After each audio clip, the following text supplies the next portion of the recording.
We have put the fraternity on what's called a cease and desist order. We've been in communications with their national headquarters. The headquarters has been very cooperative, and they're going to do a reorganization when we come back this fall, and so we're going to monitor how that goes, and they'll be on probation.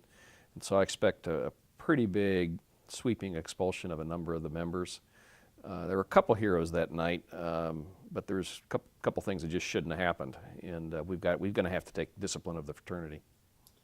We have expelled a couple of fraternities, completely kicked them off of campus within the last couple of years, and you know, for most people, they do dumb things when they drink alcohol, and fraternities are no exception to that rule.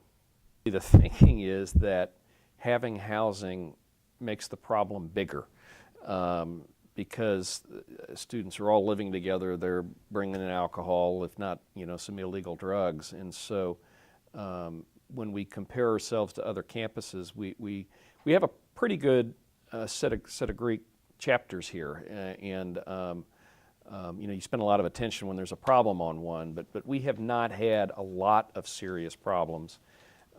Two big ones. The one, you know, the ones that we kicked off obviously have been pretty serious, and that's how you have to deal with it. Is you try to prevent it, you try to encourage, you try to have a little bit of oversight, you try to have responsibility. And in this particular case, there was one or two members that were very responsible, one who was not, and you know, the responsible one's a bit of a hero, but and did some gutsy things, but shouldn't have happened in the first place. Sororities rarely get into trouble. In fact, I can think of one allegation that was never able to be substantiated. Fraternities, they sort of fall into three categories: pranks or inappropriate behavior, non-sexual in nature, hazing, or alcohol-related, whether underage or not.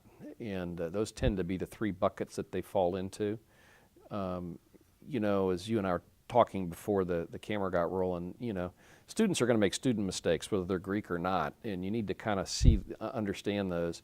But you've got to put your foot down when there's, you know, the serious consequences like the three buckets that I just described of transgressions. And for the most part, although there's a pretty big exception to that in recent years, the national headquarters have been very responsive to reform, to pulling the fraternity themselves, to disciplining the members, changing the membership, doing a reorganization, you know, managing the problem. And in this particular instance, the national headquarters has been very responsive to our concerns.